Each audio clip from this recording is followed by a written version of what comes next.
everyone, Joy here. I'm back with this week's Minimalist home tour. First things first, thank you so much for all the compliments. Many of you are saying you love my hair and makeup. This is something that I'm working on these days. I'm learning more makeup because I've actually started taking clients who want makeup as well. I'm going to be taking another client this Saturday very early in the morning as well. So I'm hustling and I love learning a new skill. You know, I've been trained in makeup before, but I just sort of like didn't really do it as much because I was kind of focused on doing hair. But sometimes, you know, we have to work on areas that benefit the most people when it's in alignment with your goals. Again, I'm a very ambitious girl. I've said this before multiple times. The reason why I'm a minimalist isn't because I don't like money or I don't like success or even I don't like things. I love stuff. I love things. Of course, you know, a lot of our items can provide a lot of value for us and I love getting gifts. I'm just more intentional about it. And for me, what kind of items that I love to acquire is very much in alignment with my overall life goal, which isn't really simple accumulation for the sake of it. As I mentioned before, as a child, I loved every time I'll get like some kind of pocket change from my grandparents, I would actually take that money and always, instead of buying snacks, and there'll always be like, you know, buy some snacks. I was never really that interested in snacks, but what I'll buy is a colored rubber clay so I can actually make objects and give them away to people that I like after playing with them for a little bit. And seeing the joy in other people's eyes, that gave me like a very innate fulfillment. It's hard to explain. It's almost like payment, do you know? So I guess that was my first experience with kind of a mission-driven business, I guess you could say. Something very inherently satisfying in seeing other people be happy and be impressed with your skills, of course, and recognize you for the work and love that you put into something. It doesn't even matter if it's a tiny small clay toy that you make, clay animal, or a YouTube channel, or education, or running a business, or, you know, just bringing value to people in your life and also being recognized for the work that you put in to bring value. A lot of times people might assume that minimalists are quite selfish. In a way, it's kind of true. Like minimalists tend to focus on themselves as far as figuring out what matters to them the most. That the very simple term, right? You know, your cup has to overflow. If you want to take care of other people, you have to be happy.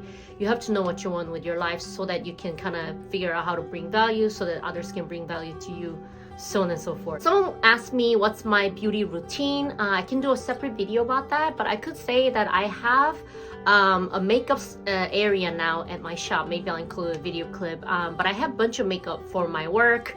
And of course, I do my own hair because I'm, you know, licensed hairdresser. Some people might be like, oh, maybe you're living a double life. You call yourself a minimalist, but you have all this stuff for work. But mind you, most of my stuff stays at work. And these are for my clients' comfort. This is where I work on my skills to improve myself, to create more value in the future. Again, my goal of minimalism isn't to be deprived of things, isn't to appear poor, isn't to make sure that I take up as little space as possible. No, it's absolutely the contrary. I'm always constantly looking for ways to have the most impact because again, I'm ambitious. The most positive impact that I can, always finding out ways to improve myself for my future and have this sense of purpose and building something. Again, I mentioned this in last week's Minimalist home tour.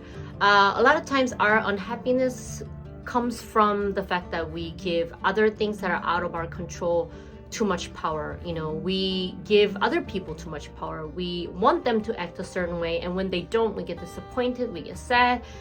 And we want our certain opportunities to go the way that we want, but sometimes it doesn't because there's other people involved, there's circumstances involved, so on and so forth. Ultimately, the only thing that we can control is ourselves. A lot of my investments into items and things and where I spend money is focused on actually learning and experience and working on myself. For instance, I'm a minimalist, but doesn't mean I don't spend money, okay? I spend money on makeup, hair products to bring to work so I can bring the best service to my clients.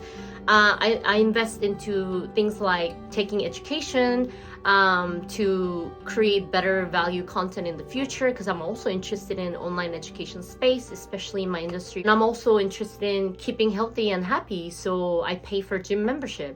And I love good food. I love trying like different ethnic foods and things like this and always experimenting with my nutrition. This is an area where I still struggle with because sometimes I'll eat unhealthy. But again, so that's where my bill would go to. Or sometimes I love to spend on an experience, let's say like a networking event, which means I'd have to spend money at a restaurant or get some drinks, get some coffee, so on and so forth. Or I'll spend money to learn a new hobby, to spend time playing board games, learn a new sport, something like this. So I'm very much involved in the economy, in the ecosystem. It's just that a lot of my spending, it doesn't really involve accumulating a lot of stuff in my own home, because that's really not where my focus is. And I've also talked about this before. That doesn't mean I value my home any less. I love my home for being low maintenance, for being easy for me to upkeep, for not having too huge of a cost to maintain, so that I can be free, so that I can go out there and get things done. In a way, I have this great relationship with my home. It's almost like my home is my partner, right? Who makes my life easier for me, who's not waiting there for me to clean and do a bunch of housework. So, I guess my home is my man, I don't know, my home is like someone who gives me as little work as possible, because it kind of maintains itself. It's nothing new, but just a reminder that all of us pursue minimalism for our own unique reasons. Again, that's one of the many reasons why I practice minimalism.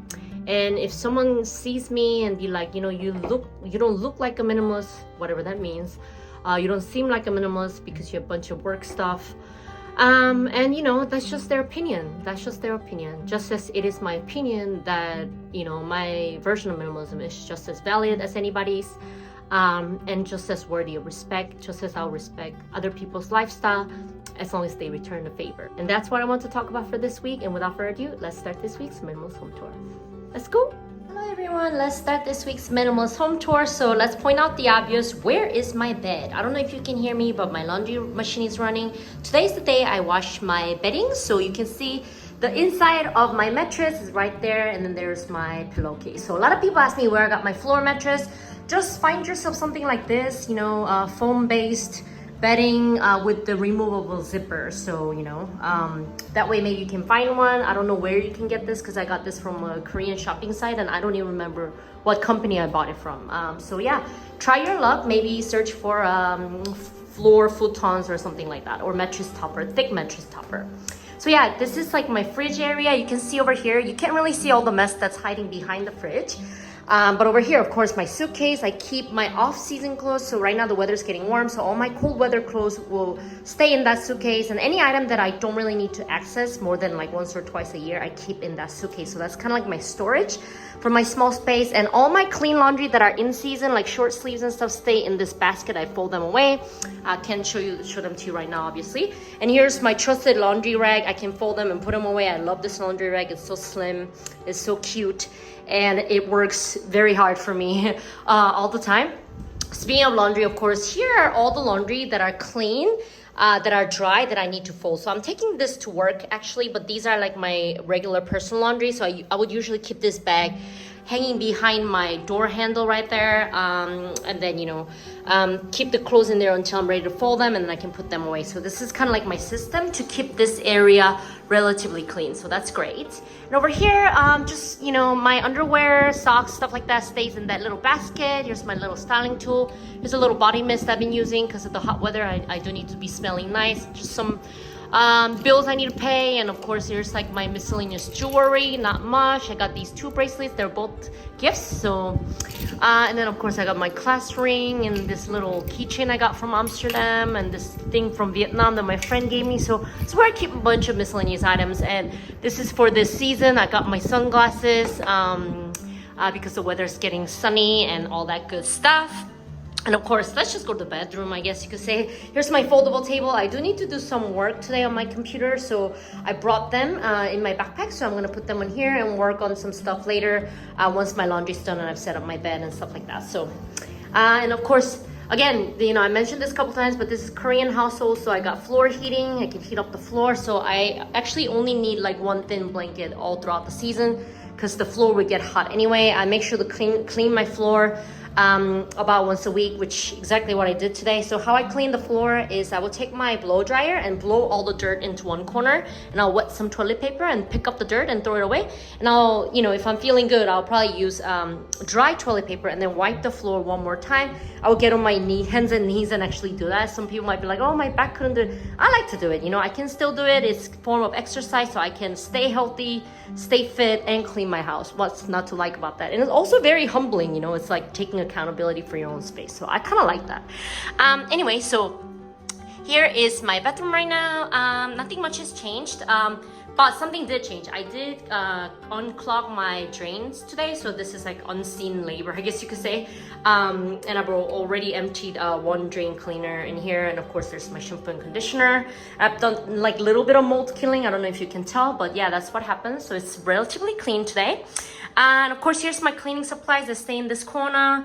Again, this scrubber is for top surfaces, so I don't get gunk, and that big scrubber is for like toilet or the floor. Someone suggested I should get a separate scrubber for just the toilet. I've not done that yet. I know it's a little gross, but whatever, work in progress. It's just not my priority right now. And of course, here's my cabinet where I keep everything, and I can always close it, but I'm not going to because I'm not really well dressed right now. But yeah, here's my skin toner, body lotion, face cream up there, some disinfectants, and then these lotions set as a gift, and deodorant, hand cream for my dry skin. It's actually getting quite good. Look at this. I'm like so happy. And then there's my floss, and just a Q-tip and hairbrush. The good old stuff. Just a regular home right there. So that's my bathroom. And we'll go into the kitchen, and this is where I usually hang my backpack. Nothing much is in there, just my laptop and umbrella that I always keep in my backpack, almost always, and then my little makeup pouch that I keep in there. So and over here you can see my shoes. The boots are for winter. I have to figure out a way to put that away somehow. Maybe I'll take to the dry cleaning and put it in my suitcase. I'm not sure. Or maybe I'll put it in a bag and put it down there. I've not figured it out, but so I just kind of like neatly folded them and put them away here. Here's a bag I'm just keeping in here for now. And these are the very lightweight, like slip-on shoes. So I used to have like shoes where I have to tie the strings. I do have those tie string shoes for my indoor gym. But usually I don't even like to waste another second tying my shoes. So I was like, why don't I get one of these slip-ons? This one is so light, it's so cute, so comfy. I love those type of shoes. And of course I've got those cute shoes as well. And over here, of course, I always listen to music when I go outside, almost always. Unless it's at nighttime, then you gotta take out one of the ear. Y'all know what I'm talking about if you're a woman. But yeah, so I love to listen to music, so I usually keep my earphones up here. I've cooked something, that's why the dishes are out there, and this laundry actually needs to be done. So my mattress cover is being washed, but my blanket and the pillow covers are not being washed yet, so that's why I kind of like throw them on here. Very realistic. And down here, just my trash bag. You can see I even like throw away like small plastic in the trash bag. Yeah, just keep things simple. And there's my indoor running shoes, and there's my laundry detergent and extra toilet paper there. And I'm started cooking more, so there's my cooking oil, and then sesame seed oil for more flavor. And of course my kitchen cabinet has a bunch of miscellaneous items, anything from board games to rice packets to bags and miscellaneous items, even like a athlete's patch or whatever. So I don't discriminate. Any storage is good storage. Any storage is game, in my opinion. And that is the home tour for this week. And without further ado, let's go to the outro. So that was my home tour for this week. I hope y'all liked it. If you liked it, please like and subscribe, and I'll catch y'all next time with more content. Bye. Have a great day. Mwah.